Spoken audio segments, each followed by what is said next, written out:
Disclaimer: the views and opinions expressed in this episode are those of the guests and do not necessarily reflect the official policy or position of USA Global TV and Radio. The content presented is for informational purposes only and is intended to foster open discussion and debate. Viewer discretion is advised. USA Global TV and Radio does not endorse any particular viewpoint and encourages viewers to seek out additional information and perspectives. Saving America with Dr. David D. Schein.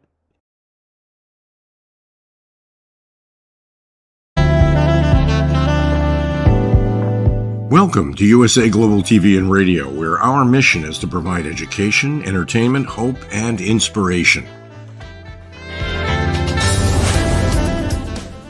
USA Global TV and Radio connects you with experts and audiences all around the world every single day to help you succeed in business and to live a richer life. Visit us at usaglobaltv.com to learn about career and life-changing training and mentoring programs like the Listening Mentor. Subscribe to our newsletter to stay informed about our special programs and offers. Discover how you can become a guest on one of our shows or a host or producer of a USA Global TV and Radio show of your very own. That's USA Global TV and Radio, where the doctor is always in.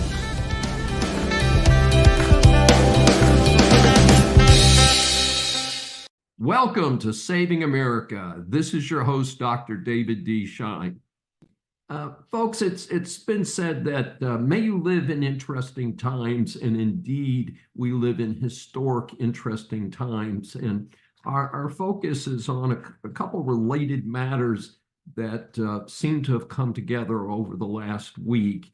And our starting point today is a disappointing July jobs report that came out late last week, showing only 114,000 jobs were created versus over 175,000 new jobs expected. The unemployment rate surged to 4.3%, the highest since October of 2021. On top of that, factory orders fell 3.3%, according to the U.S. Commerce Department. This was reported to be the largest decline in the Manufacturing and Producers Index since the COVID pandemic in the spring of 2020.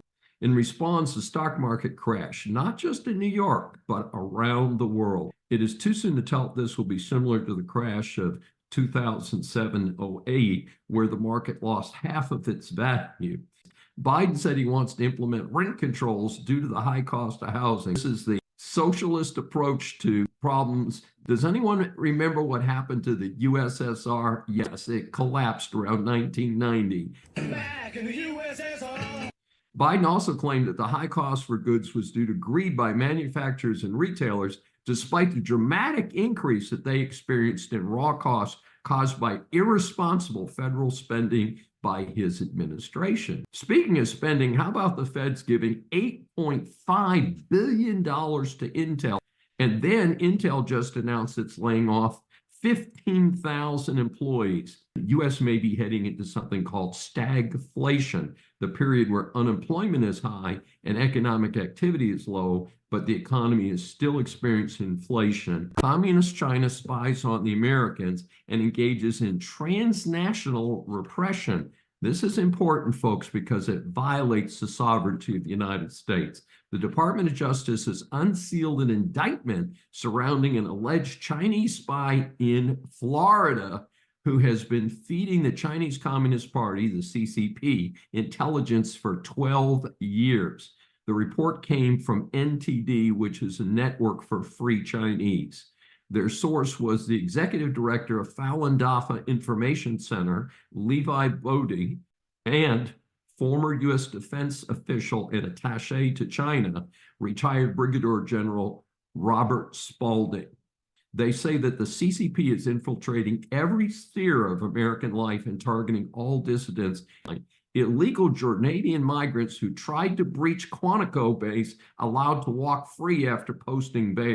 Located just south of Washington, D.C., Quantico is the training base for the Marines, including the unit that flies the Marine One presidential helicopter. It is a secure facility. You do not get in there without an appointment and plenty of ID. I know, I have been there on official business.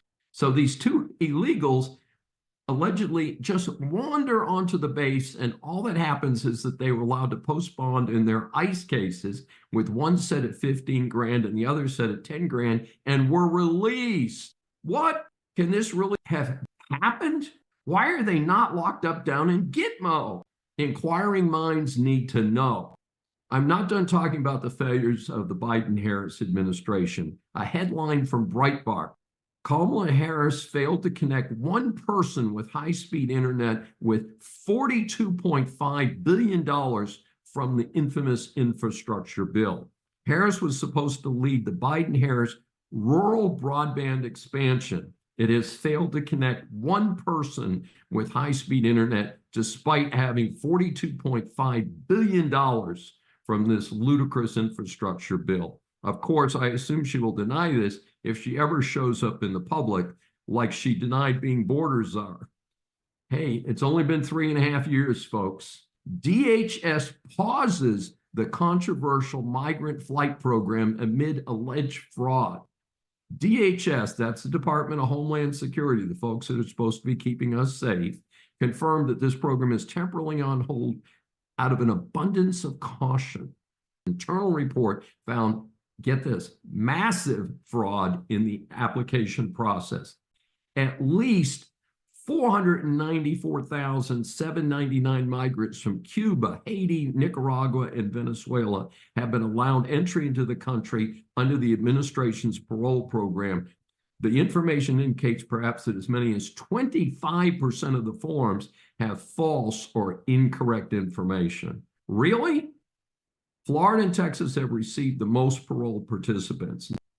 Our soft on crime policies jacking up car insurance premiums. I doubt anyone living in a large or even medium city in the US feels like their auto insurance rates are reasonable. I certainly don't feel that way. The last few years have been especially expensive. What has happened during this time? Well, soft on crime Soros DAs, as they're called, have taken over control of the criminal justice system in most major metropolitan areas. Not surprisingly, car thefts have surged to their highest levels ever reported. Over the past 2 years, auto insurance prices have surged by an average of 27% nationally. That's an increase from $127 a month in 2022 to $161 a month by the end of 2023. A McKinsey study, McKinsey, of course, being a big, infamous management consulting firm, generally pretty well regarded, produced a study in 2015 that said that DEI was important because there was a link between profits and executive racial and gender diversity. I want to start my commentary with a clear statement. I regard diversity as the secret to the success of America. The term that I grew up with was the American melting pot. People from all over the world came here and melded together to create something really special. I salute diversity in my first book, Decline of America. I also feel that many corporate boards of directors have failed to steer corporations in the right direction due to a lack of diversity. Mostly, it's a bunch of members of the old boys club controlling the action. Having sharp people with different views would be a real benefit. So the problem is not the goal.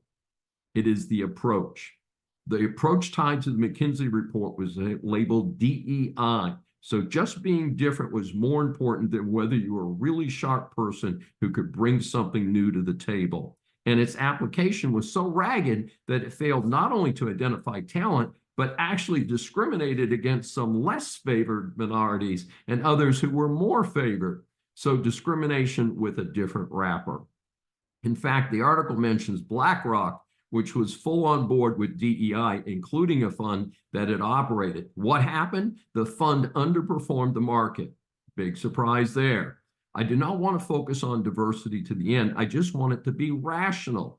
Merit is number one. Having diversity is a bonus. Speaking of irrational discrimination, there have been disclosures recently about something called NewsGuard. NewsGuard is supposed to be the arbiter of fake news. They evaluate various publication sources for their veracity. The problem, of course, is the scumballs doing the determinations are whack lefties. The problem here is that major corporations have been relying on these credibility ratings.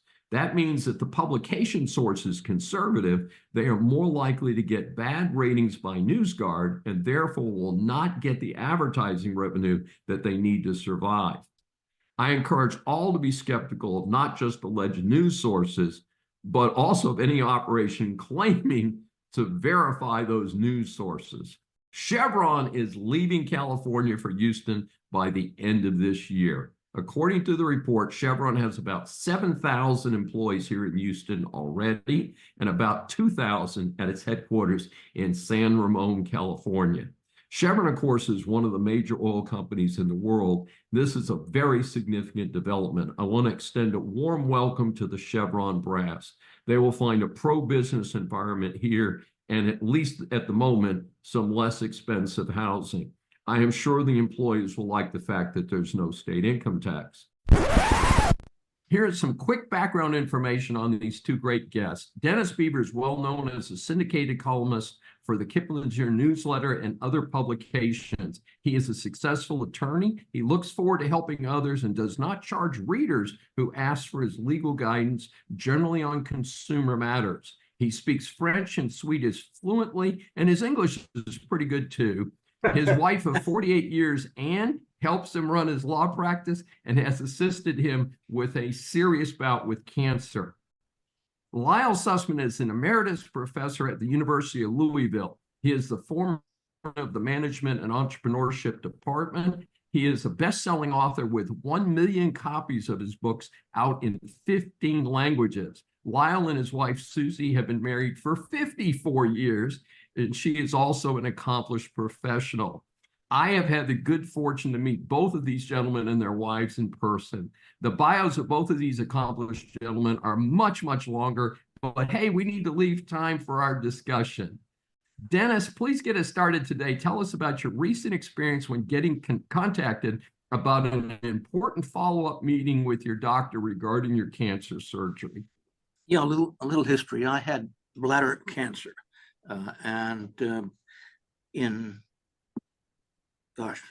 six years ago, I had my bladder removed, right kidney, prostate.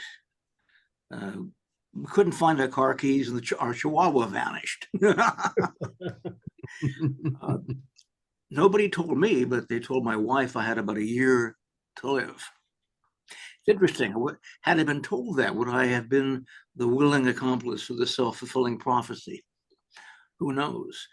But Anne replied to the surgeon, "You don't know, Beav." And it has been 6 years. I was stage 4. It was in my liver. And my oncologist refers to me as his miracle patient because I had the most aggressive form of bladder cancer with about a 2% survival chance.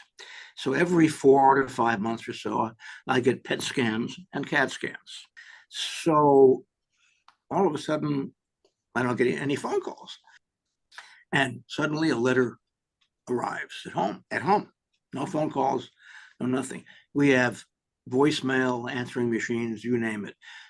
Our telephones at home and at the office record all the numbers, shows who called or the number. So call and hang up, but still a number registers. Nothing since May. And a letter arrives at home. Poorly written. The English was not good. Dear Hart, my actual legal name is Hartley Dennis Beaver. So it was Dear Hartley. We tried to reach you several times and please call. The envelope in which this letter came was handwritten poorly, wasn't aligned, so nothing. What you would assume they would know how to. Pardon my voice. We have wildfires around town here.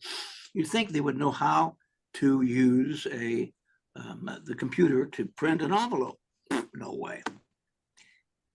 So I phone the person, her name is, but initial L, no last name. I talked to her. Said, why didn't I get a phone call? Oh, I called you. I tried calling. When did you try calling? She gives me dates. We never got a call. Never got a call at home or at the office or on my cell phone. You have all these numbers. Oh, I'm telling you, I tried. Yeah. How about an email? Oh, we don't do that. We don't do that. Right. Now, it's important to be on top of cancer, right? It could come back. Probably not. It's probably cured. Hopefully. But the incompetence of this was absolutely stunning. So what is hell going on with this country? Why can't high school graduates write, have a sense of language, grammar?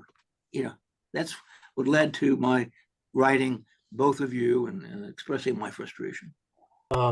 You you brought up two major issues. You bring up the issue of competence, and then you raise the question, what's happening in this country? Well, let's assume that the person who said they reached out to you, but in fact did not, was about 25 years old. That means they were born about you're born about 1999 or 2000. They were raised with a cell phone in their hand. They were raised in a milieu, in an environment where they simply had to press an icon and they had answers to their questions. They were raised in an environment where pressing an icon would tell them whether or not their grammar was correct, whether or not spell check were correct. That is, they came to believe that was a help, when in fact it was a horrible, horrible hindrance. It prevented them from learning exactly the kind of skills that you're highlighting. Skills about relating to a reader, relating to a listener, skills about understanding the situation. And in fact, your scenario is not only about communication skills, it's also about understanding the severity of the message. You were a patient that needed valuable information and you weren't getting it. So regardless of the fluency of the message, you weren't getting the essence of the message. It was not only English malpractice. I see it as almost medical malpractice. Yeah. Well, it is a real challenge in the United States today. As a professor, I have been shocked, especially with my younger students, the first or second year students. They do not appear to have really had the type of structured education that I had growing up, and that I think both of you did. And one of the things that I think is very much missing is I have begun assigning short research papers some of my classes. I've got students who have been admitted to this private college who have never done a research paper through high school and do not know how to do footnotes or endnotes, do not know how to reference stuff from the library and stuff like that. But I am hearing from some of my fellow professors, and particularly a finance professor, by the way, Lyle, that he just assumes that they know nothing. I mean, starts from zero, which means that the courses at the college level, if you assume that, you're teaching a college course that's half of the course is going to be a high school remedial course in math and statistics and things like that many of us had in our first year of college, but were set up for it by having good math skills and things leaving high school. So I am concerned, and I know in some of the schools today they're talking about taking the cell phones away as a way of getting the students to focus in the classroom, because distraction is a big issue too. I have an experience you two I think will enjoy. I taught leadership and communication in a master's accounting class. So these were MBA students who were getting a master's in accounting. So they come in with a very, very strong quantitative background. They can multiply two-digit numbers in their head and they'd get them right. And the first meeting we had, I said, okay, you're all going to give an impromptu speech. And I thought the class was going to have a fit. I thought they were going to call 911. I said, all I want you to do is talk to your colleagues about some certain issues related to accounting. And to a person, they said, but we don't have our PowerPoint in front of us. How can we do that? That's what they said. How can we talk without our PowerPoint in front of us? And I said, well, I want you to know generations of MBA students did it before you, and you will do it in my class. Knowing something is one thing. Being able to communicate what you know is very, very different. And if you want to succeed in society, you have to go beyond knowing something. You have to communicate what you know in a way that people will see it as knowledgeable and respectful and as meeting their needs. Dennis, let me ask you a question about your case. At any time, did the agency or that person ever apologize for creating the frustration they created? No, and in fact, I even sent an email to one of the executives there. Very, very nice lady. I left her a voicemail. Here's what happened. This does not make me happy. Then I sent her an email, kind of summarizing that I've not heard back from anyone, and it is a superb facility. And in fact, one of the head physicians there, when he first came to Bakersfield years ago, I had a talk show, a Saturday morning radio talk show. I had him on twice on a first-name relationship basis, and great guy, had great treatment. The guy saved my life. And I told in the email, I said, I am here today because you were there for me yesterday. That was my closing line in the email. You know, when we talk about communication, there's an assumption that it's about grammar and syntax and spelling and word choice and vocabulary. And obviously it is about that.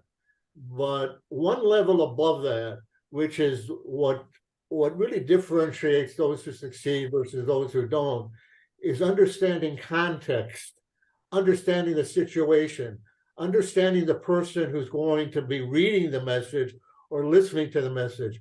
And what I'm hearing and seeing from my colleagues at the university and what I'm reading in the relevant papers, there's a huge deficiency, not just in the basics of grammar and syntax and spelling and vocabulary, but in the nuances of understanding context. The scenario you presented, Dennis, is the combination of pure grammar and foundation principles, but also context, the situation, and what's compounding the problem. Back to your question, Dennis, about what's happening in our world and of competency. What's compounding the problem is the introduction of artificial intelligence and ChatGPT and the other software packages where a student can simply say, write me an essay on topic X, and they press the button and out comes a 10, 15-page report on X, and they turn it in. Exactly. David, you are still a professor. I retired 6 years ago, but I am hearing horror stories about students turning in papers that they didn't even write. I am very concerned about it. And one of the solutions, papers that I mentioned earlier, are personal. In other words, the question is on business ethics, and it is, what is the basis for your personal ethical guidelines, and where did that come from? Out of, say, 8 papers, I will get at least 20 of those papers will come in, and I will read them and send them back to the student and say, this paper does not even fit the assignment. Now, I don't know if that's because they tried to use AI. AI is still pretty new. It's not readily available to everybody. It's out, but it's not totally available. So I think it will be an increasing problem in the future. That I've also begun to build into my syllabi that use of AI is not permitted for school assignments.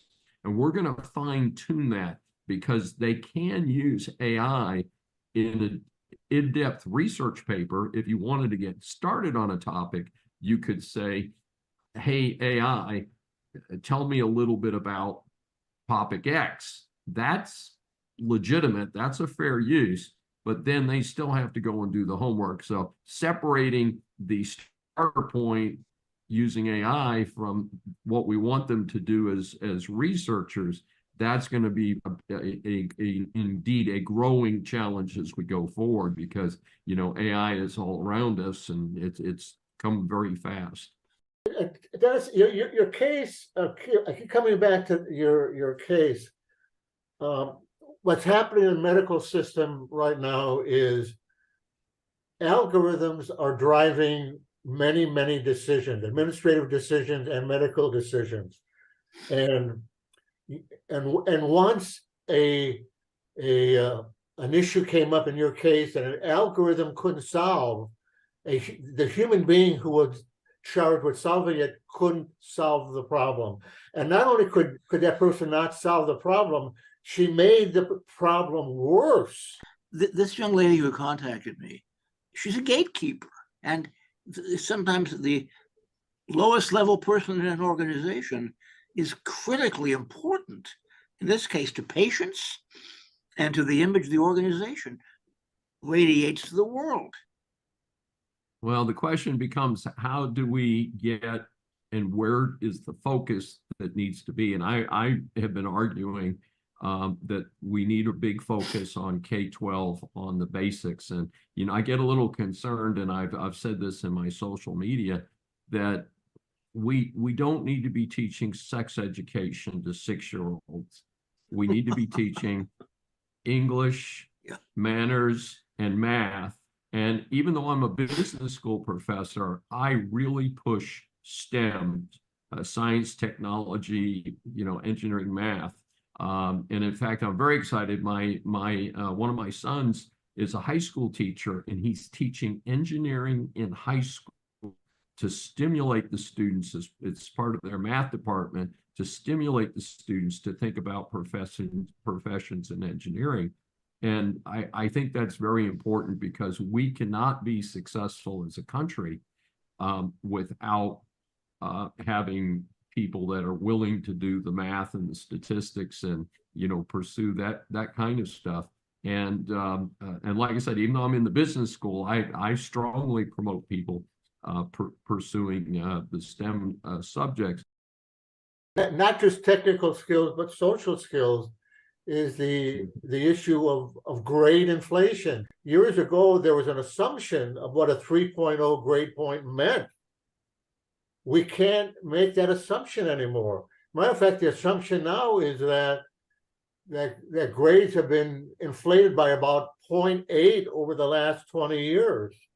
That a 3.5 today would be like a 2.7 10, 15, 20 years ago. That's a very valuable point, Lyle, and I've encountered that, in that the students come to me and will have an 88 average, and the 90 is required for an A-, and they'll be, after the semester, they'll come and say, well, Dr. Schein, I really needed an A- in this course. And it's like, it's an 88, it's not a 90, and we don't do that. Now, the Vietnam War actually triggered the current wave of grade inflation. We're still suffering from that, because what happened is if Joe Blow flunked out of college, you got a 2S deferment that back in the mandatory draft, which ran through part of the Vietnam War, you got a 2S deferment.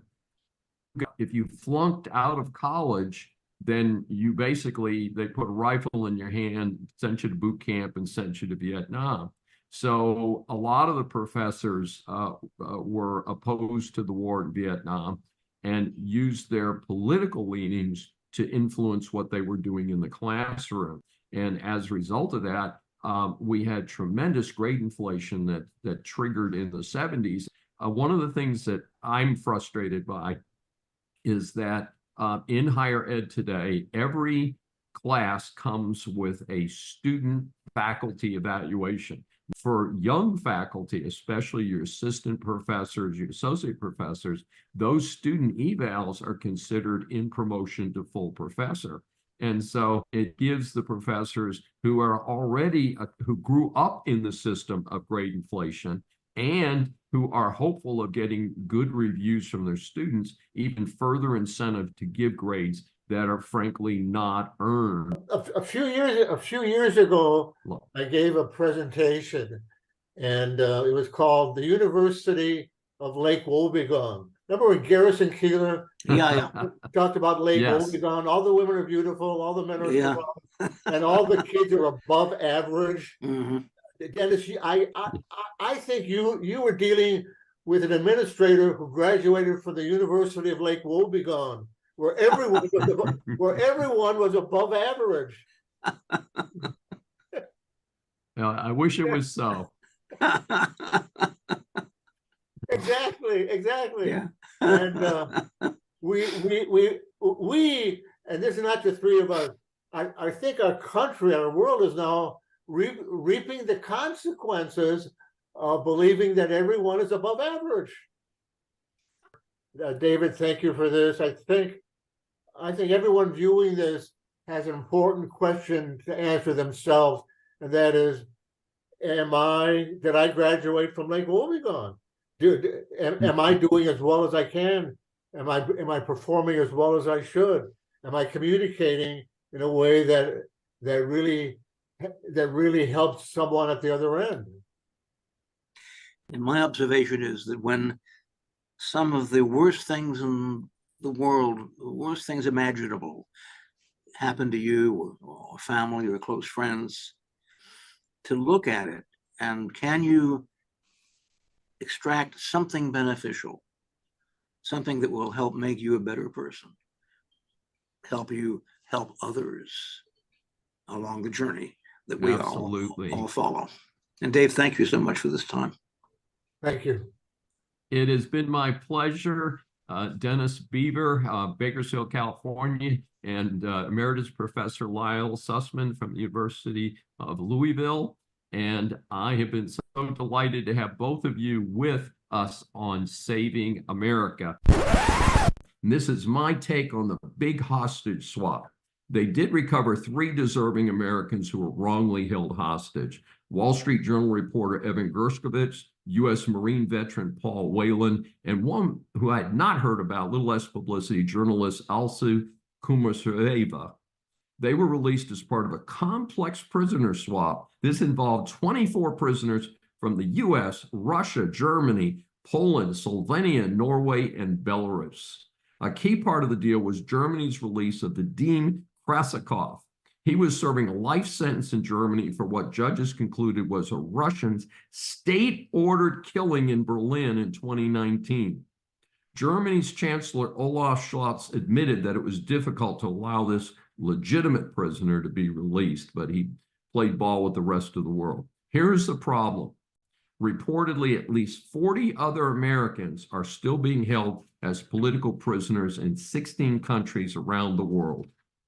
Of course, there are China, Iran, or Russia, but there are also hostage cases such as Hamas, which is believed to have at least 5 American citizens. Why has the Biden and Harris administration not taken more action at an earlier point?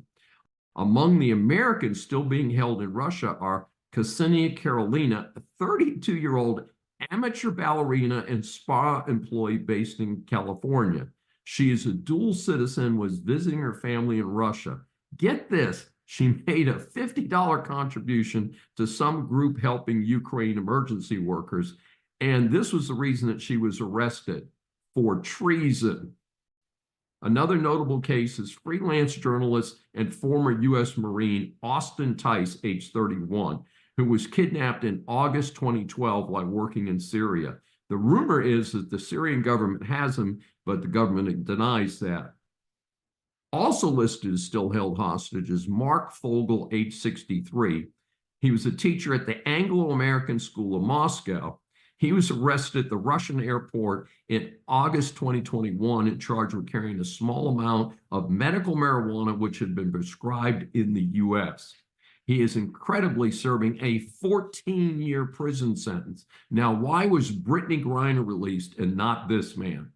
Folks, yours truly does not gamble, but if I saw someone from this administration playing poker, I would have to join the game so I could make some real money. These folks do not know how to do basic negotiation. After a couple of weeks of speculation, Vice President Kamala Harris announced that her VP would be far-left Minnesota Governor Tim Walz. The only good thing I can say about him is that he did serve in the Army National Guard. Remember, folks, this is the governor who presided over the burning of Minneapolis, the destruction of their police force. Paired with Harris, this makes this the farthest left ticket to ever run for president from either major political party. Americans are not a bunch of far-left wackos. I believe that when they find out the real platforms of these two, this party or the election will be over early. Harris passed up Pennsylvania Governor Shapiro, and most feel that this was due to anti-Semitism of a block of her supporters. That is too bad because a little diversity in the ticket might have helped. In fact, of the list of possible choices, the round of pundits have ruled Walz the worst choice. Now, for the GOP, Trump needs to practice some restraint. Yes, it's time for that. Point out what a foolish set of positions the two Dems hold. Stop, yes, stop talking down about any GOP candidate or current office holder. Stop talking about 2020. Time to win 2024 and to learn from what caused Trump to lose the 2020 election. If he plays it smart, he should win at least 44 states. This is now Trump's race to lose. Americans will be the losers if he messes it up, since the Dems are running a pair who are far too left for this country. Business students, business persons, or consumers, business law impacts much of what you do. This segment is designed to help you get past the headlines on key stories. Recently, there was an important ruling in the Alex Jones bankruptcy case. Here's a quick summary. Mr. Jones built a big following for a show called InfoWars. He has claimed that numerous events were actually media hoaxes. So he's called a conspiracy theorist. Among the media hoaxes that he's claiming are 9/11, and in particular, the sad massacre of 20 school children and 6 adults at Sandy Hook Elementary in Connecticut in 2012. A news report states, victims' families who sued Jones for defamation said they were subjected to years of torment, threats, and abuse by people who believed the lies told in a show. One father said conspiracy theorists urinated on his 7-year-old son's grave and threatened to dig up the coffin. So this is certainly not a trivial issue in anybody's book. The families filed lawsuits in Connecticut and Texas against Jones. Jones eventually acknowledged that Sandy Hook was real, but far too late. Juries awarded $1.5 billion in Connecticut and another $49 million in Texas. Jones has, of course, filed for bankruptcy. A recent issue was whether the InfoWars company should be liquidated or kept intact in the personal estate of Jones. A federal judge just ruled that InfoWars would be part of his estate and not liquidated at this time. Since Jones is in Texas, he has the protection of something called the Texas Homestead Act. That protects your home, the car you used to drive to work, and basic furniture and things like that. So his home is not personally involved in bankruptcy. Everything else that he owns, that's not what we call the exempt, is fair game in the bankruptcy in order to resolve these huge judgments. Estimates are between 5 and 10 million might be recovered by the litigants, again, against verdicts totaling over $1.5 billion. Now, Jones has not backed off entirely, claiming the lawsuits are a mission to silence him. He is still broadcasting via InfoWars, which is now in the hands of bankruptcy trustees. it is likely that he'll be asked to abandon any interest in the company, and I think he's already done that. A special issue here is why the First Amendment did not protect Jones. The quick answer is that if someone says something false that causes harm to someone else, that person can be responsible for defamation. The hard part is proving damages. Obviously, these juries accepted the description of damages expressed by the families of the victims of the Sandy Hook massacre. I'm sitting here with Tom Fox, the compliance evangelist, who is the author of more than 20 books on compliance, business ethics, and the FCPA. He is the founder of the award-winning Compliance Podcast Network and the voice of compliance, as well as the author of the award-winning FCPA Compliance and Ethics blog. Mr. Fox has practiced law in Houston for greater than 30 years and serves as an independent consultant, assisting companies with anti-corruption and anti-bribery compliance, international transaction issues. He has served as in-house counsel at Drilling Controls Incorporated, a worldwide oil field manufacturing and service company, and also with the well-known Halliburton Energy Services. I've been in the Greater Houston Business Ethics Roundtable with you for about a decade now, and it's been a delight to work with you in that capacity. As you know, what we do is we provide 3 questions. And our first question is, tell our audience what all this compliance talk is all about. Would this just be handled by a company's legal staff or outside counsel? Really, it should not be handled by legal staff, David, because an in-house legal department has one function and one function only, and that's to protect the organization. Compliance has a little bit different function.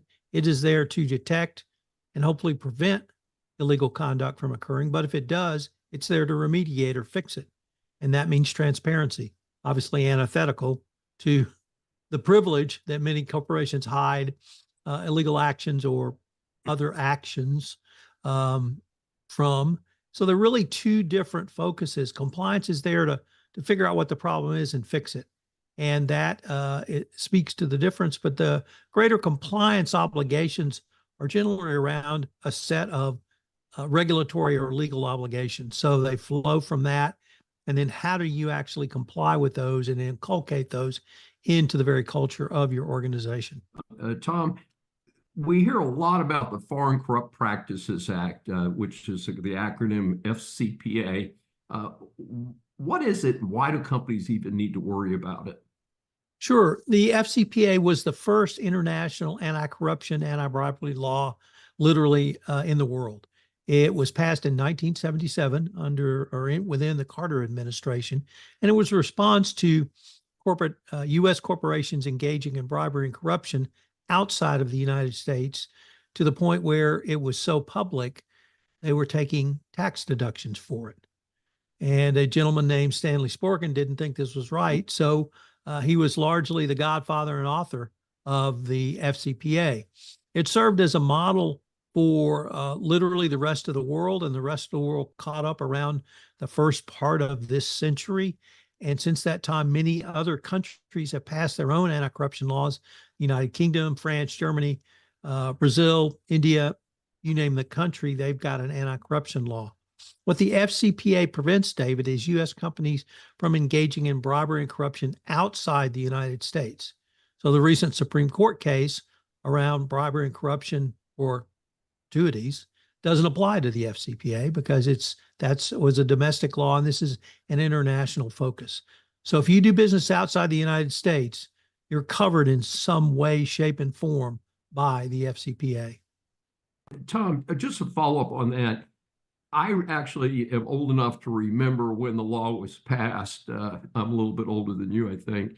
And there was a projection that this would make the United States uncompetitive with other countries that allowed paying bribes. Did that actually turn out to be true?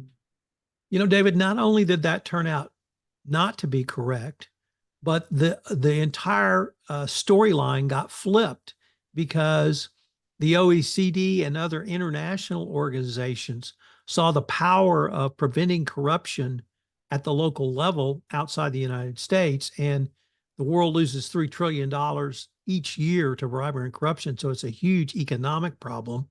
And the OECD put pressure on these other countries to put substantive laws in place. So, for instance, in 2010, the United Kingdom passed what they call their Bribery Act. That was their first bribery act since 1909. And as I mentioned, France, Brazil, Germany, most other Western countries have passed laws. And those, instead of this being a business deficiency or causing the U.S. to lose business, it's actually gone the other way.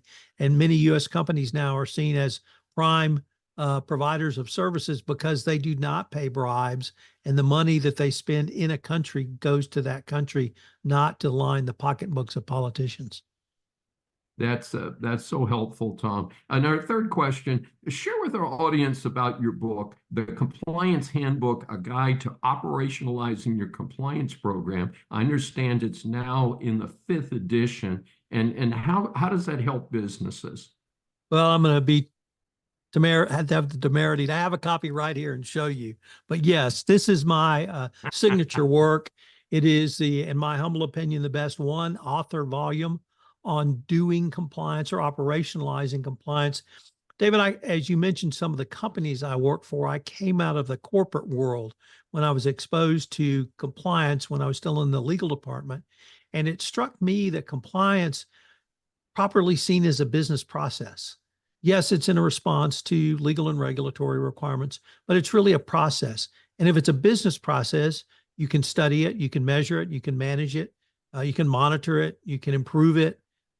Because it's just like any other process. So I'm really tried to, for the last 15 years, talk about compliance as a business process, try to explain to companies this is not something to be afraid of, because more effective compliance equates to more efficient business processes, and at the end of the day leads to higher ROI and profitability. So that if I believe, as properly seen as a business process, if you implement an appropriate business process to manage a risk, you're going to be a better run company. And part of that situation is are not international companies required to have a compliance program to fit the requirements of the FCPA? And isn't there bonuses or at least some rewards for companies that have tested and established their compliance programs? Yeah, that's a really interesting question, David, because initially compliance programs were put in to comply with that law, the FCPA. The Department of Justice over the past 15 years has given a plethora of guidance on what their view of a best practices compliance program. But David, the more interesting approach is what I saw in the city of Houston, specifically in the energy industry. The first decade of this year, there was an industry sweep in energy for FCPA violations. Houston, Texas is the FCPA capital of the world because of energy and energy companies in Houston. But what was interesting, David, was the business response. The operating companies, the Exxons, the Chevrons of the world, they had gold standard programs. Well, immediately below that are the service companies, Baker Hughes, Weatherford, Halliburton, et cetera. And if you wanted to do work, you had to do work with one of those service companies, literally down to the $15 million software company that had one piece of software that bolted on something downhole and did something. And I represented a company like that. And I told them, if you want investment dollars, if you want a contract with a Baker Hughes, with a Halliburton, with a Weatherford, you're going to have a compliance program. And I finally talked them into letting me put a compliance program in. 2 weeks later, one of those companies came for a big investment. And the second thing they asked for was, we want to see your compliance program. It's a long-winded way of saying that compliance in energy is driven as a business initiative. And it's not so much that you have to have a program to get benefits from the government if you get in trouble. But if you want to do business in the energy industry or tech or financial services or pharma, or you name the industry, you have to have a compliance program.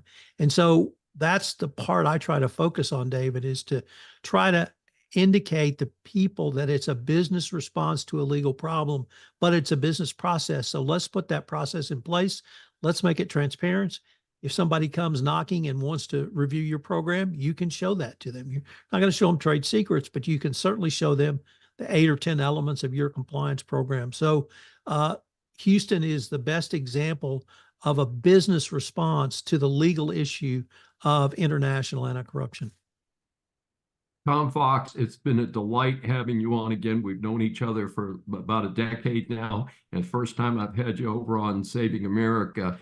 Tell our audience about how they can get more information on you and your publications. Sure. First of all, they can reach out to me via email at tfox@tfoxlaw.com. I'm always available on LinkedIn, Thomas R. Fox. If you're interested in learning more about compliance in the podcast format, I am the guy. I have founded the Compliance Podcast Network, which is www.compliancepodcastnetwork.net. So any of those, you can reach me, and I look forward to catching up with anybody who might want more information on compliance or the Foreign Corrupt Practices Act. America is suffering from the Biden-Soros crime spree, and we need to bring America back into a period of law and order. We need to bring back the death penalty to make sure people understand you do bad things, the state will take care of you, and promptly. In Pennsylvania, we watched for 2 weeks this crazy clown show as this one fellow just kept slipping in and out of so-called secured rings of investigators and searchers. He should never have been allowed into a low security facility. He was convicted of a horrendous murder. He stabbed his girlfriend to death by stabbing her 38 times in front of her little children. This person should have been taken directly from the courthouse to the death chamber and put to death. This should never have happened. In the meantime, I understand the estimate is the 2 weeks that he got to party and run around in Pennsylvania cost the taxpayers over $1 million that they're never going to get back. Yes. What kind of justice is this? How does this work for anybody in this society? In the meantime, we have the stunning news that a Los Angeles sheriff deputy was simply sitting in his car, not doing anything harmful to anybody, not committing any horrible racial incident, was shot to death. And that to me is a hate crime. He was in uniform. He was in a police car. Where has our society gone? How degraded is our society that someone would even think of doing this? In the good old days, you killed a policeman, the likelihood of your even being brought in for trial was pretty low because generally you were shot to death as part of the arrest. And I don't mean to suggest vigilante justice, and I don't mean to suggest careless police action, but I believe the police are afraid to shoot to kill. And that's a bad thing when you have really bad people with guns out there running around.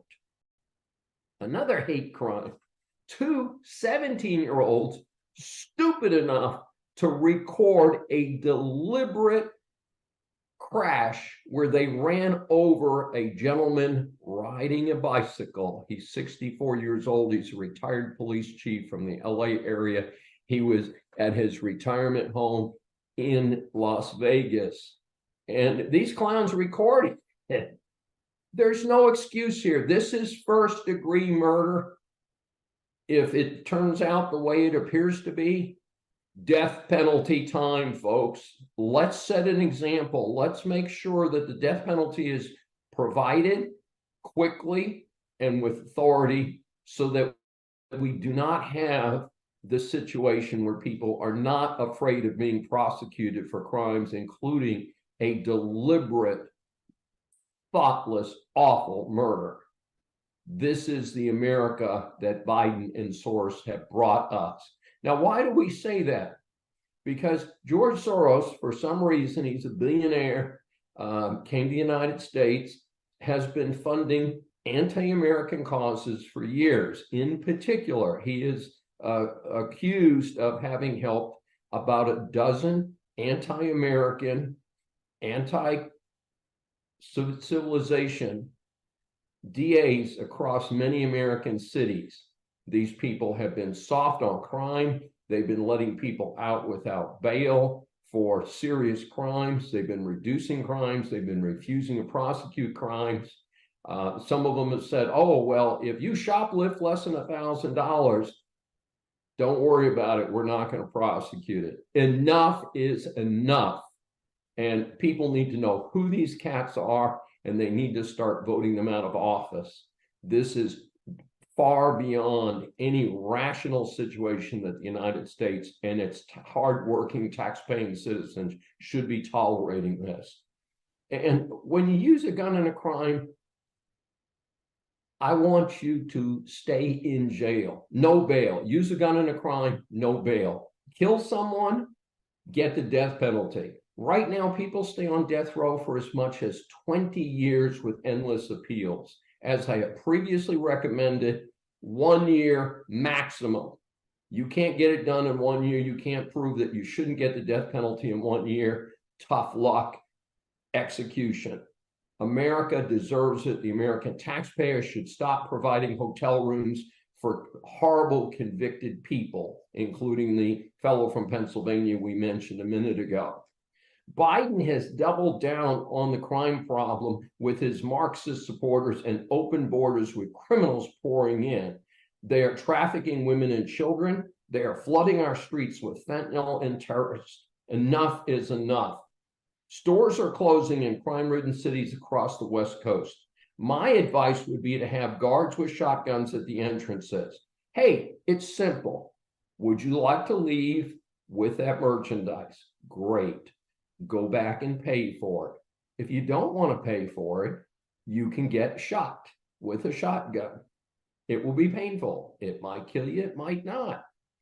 But you need to make those kind of choices, and that is how to end these ridiculous crime sprees that we're seeing. And of course, when you get to the courthouse, when you've been arrested for shoplifting, you get a record from it. Whether it's $5 or $5,000, you get a record, and most people should be getting at least jail time, if not prison time.